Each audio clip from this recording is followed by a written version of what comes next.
Shalom saudara-saudari, Bapak Ibu yang dikasihi oleh Yesus Kristus dimanapun kita berada. Salam jumpa kembali dalam firman Tuhan hari ini. Namun sebelum kita mendengar firman Allah, mari kita persiapkan hati dan pikiran kita untuk mendengar firman Tuhan. Kita berdoa. Terpujilah Engkau Tuhan Allah yang mengasihi kami. Engkau masih memberikan kami waktu untuk bersekutu di dalam firman-Mu. Karena itu kami mohon Tuhan anugerah-Mu, Roh-Mu yang kudus yang menguasai hati dan pikiran kami.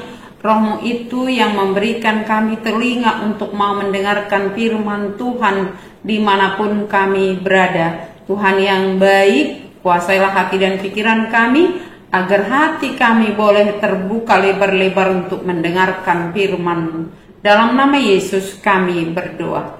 Amin. Firman Tuhan yang menjadi renungan kita hari ini, Jumat 24 Oktober 2025, diambil dari surat Rasul Paulus di 2 Korintus 6 ayat 13 sampai 14. Demikian firman Tuhan.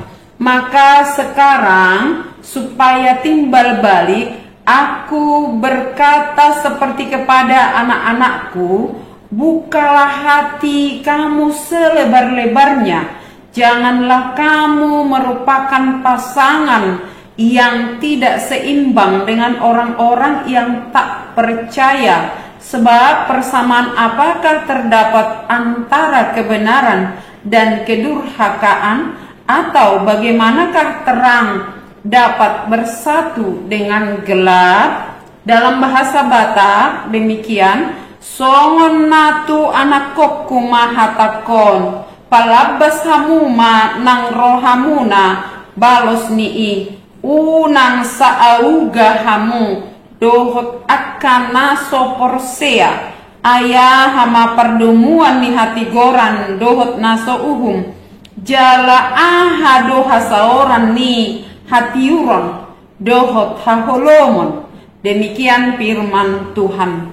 Saudara-saudari yang dikasihi oleh Yesus Kristus, firman ini merupakan nasihat sekaligus peringatan kepada jemaat di Korin waktu itu dan kepada kita hari ini, agar kita membuka hati lebar-lebar menerima firman Allah dan tidak menjadi pasangan yang tidak seimbang. Firman ini disampaikan oleh Rasul Paulus kepada jemaat di Korin karena ada alasan, yaitu atau antara lain alasan itu, yang pertama, para rasul atau pemberita Injil dalam hal ini Paulus sudah lebih dahulu membuka hati lebar-lebar seperti orang tua kepada anak-anaknya yang laki-laki dan perempuan.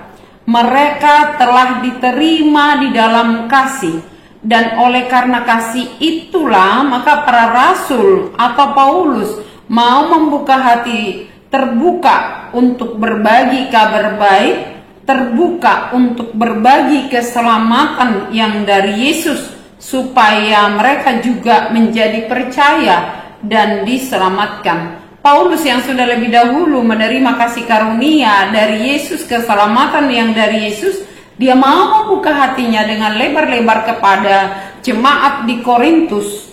Karena itu dia berharap ada hubungan yang timbal balik. Dalam hal ini dikatakan supaya timbal balik. Aku berkata seperti kepada anak-anakku, bukalah hati kamu selebar-lebarnya. Ini bukan berarti ketika kita melakukan sesuatu ada imbalan yang setimpal, bukan di situ.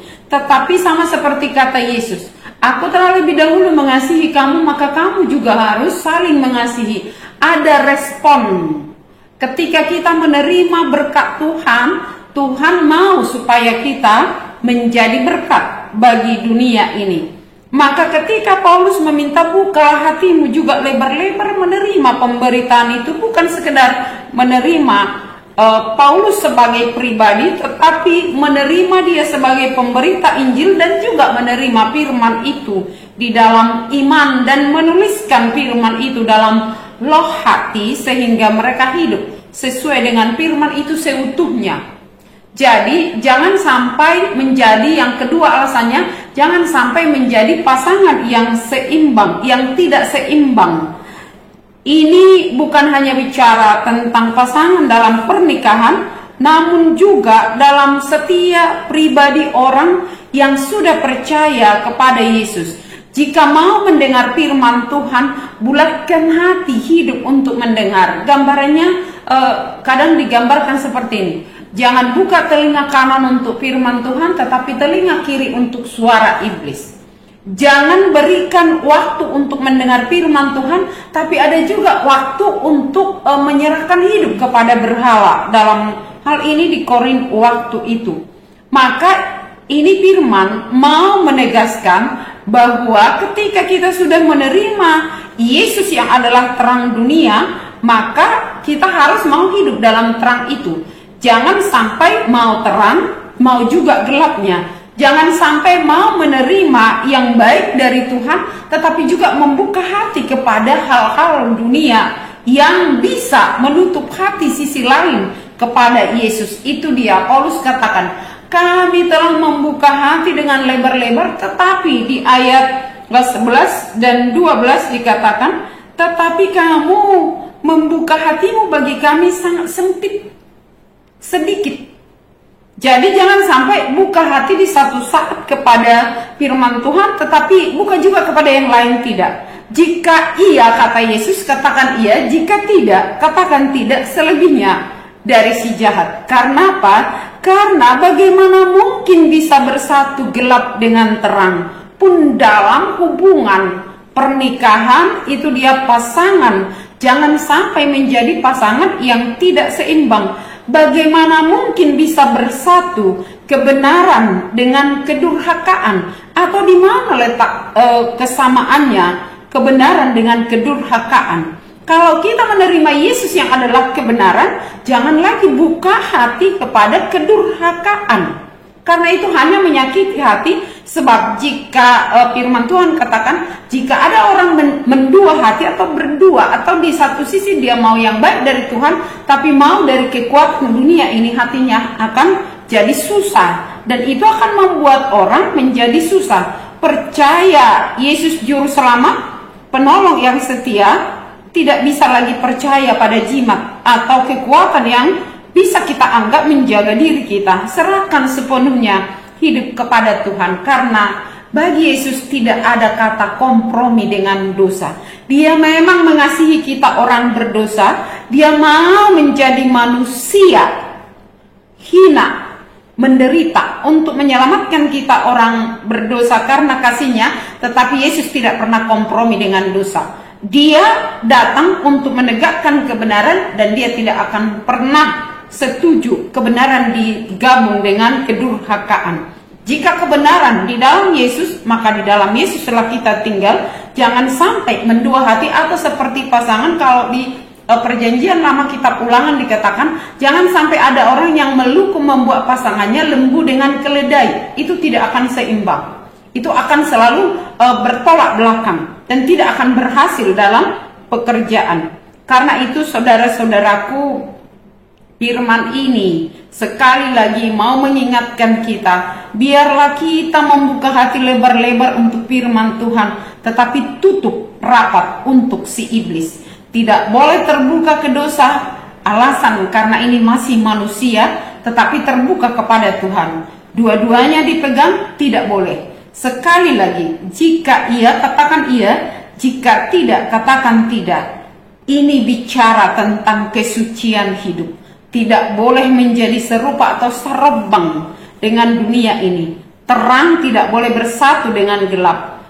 Kebenaran tidak bisa sama atau sesuai dengan kedurhakaan. Tidak pernah bisa satu kamar. Orang yang memegang dua-duanya akhirnya akan berakhir dalam kesusahan, bahkan akan berakhir dalam kebinasaan. Maka ada pilihan kepada kita, teguh di dalam firman Tuhan, setia di dalam Kristus, atau pegang dua-duanya. Kalau kita memegang dua-duanya, kita tidak terlalu kuat untuk berjalan, dikendalikan dua hal, atau kita tidak bisa tunduk atau taat kepada dua kuasa. Maka serahkan hidup kepada Tuhan, tutup hati kepada suara iblis. Hanya Tuhan yang berkuasa dalam hidup kita, dan itu cukup menyelamatkan kita. Amin. Kita berdoa. Terima kasih Tuhan atas kasih dan penyertaan-Mu, atas firman-Mu yang mengingatkan kami bahwa Engkau Tuhan yang sudah membuka tangan-Mu, membuka hati-Mu menerima kami walau kami orang berdosa. Ajar kami Tuhan untuk menerima Engkau dengan sungguh-sungguh, dengan hati yang bulat, yang tulus, hanya diisi oleh firman-Mu. Jangan biarkan hati kami mendua Tuhan, karena itu hanya membuat kami susah. Tetapi biarlah kami boleh memiliki hati yang teguh, mengikut Engkau. Roh-Mu yang menolong kami Tuhan Yesus, berkenanlah Engkau memberikan Roh-Mu yang kudus itu, menguduskan hati dan pikiran kami, agar kami boleh hidup sesuai dengan kehendak-Mu dan tidak menjadi serupa dengan dunia ini. Tuhan yang baik, berkati setiap jemaat-Mu yang mendengarkan firman ini. Jika ada dalam keadaan sakit, Tuhan jamah, Tuhan pulihkan, Tuhan berikan kesehatan. Jika ada yang sedang lemah, Tuhan berikan kekuatan. Dan jika ada yang sedang berduka, Tuhan berikan penghiburan. Kami serahkan semuanya ke tangan pengasihan-Mu. Berkati hamba-hamba-Mu, berkati seluruh jemaat-Mu, bahkan berkatilah negara, bangsa, masyarakat, di lingkungan kami, di negara ini. Berikan ketenangan dan kedamaian, agar semuanya boleh hidup dalam firman Tuhan, dalam kuasa kasih-Mu. Sekalipun mereka tidak percaya kepada Tuhan, kami percaya bahwa Tuhan berkuasa atas semuanya, memulihkan keadaan yang susah jadi bahagia, bahkan memulihkan keadaan tanah yang kering jadi berair. Engkau berkuasa untuk itu. Terima kasih Tuhan untuk semua kebaikan-Mu. Ampuni kami atas segala kekurangan kami, dan sempurnakan doa kami di dalam doa yang Tuhan ajarkan. Bapa kami yang di sorga, dikuduskanlah nama-Mu. Datanglah kerajaan-Mu, jadilah kehendak-Mu di bumi seperti di sorga. Berikanlah kami pada hari ini makanan kami yang secukupnya, dan ampunilah kami akan kesalahan kami, seperti kami juga telah mengampuni orang yang bersalah kepada kami. Dan janganlah membawa kami ke dalam pencobaan, tetapi lepaskanlah kami daripada yang jahat, karena Engkau punya kerajaan dan kekuasaan dan kemuliaan sampai selama-lamanya. Amin. Kasih karunia dari Tuhan Yesus Kristus dan kasih setia dari Allah Bapa serta persekutuan Roh Kudus menyertai kamu sekalian. Amin. Shalom.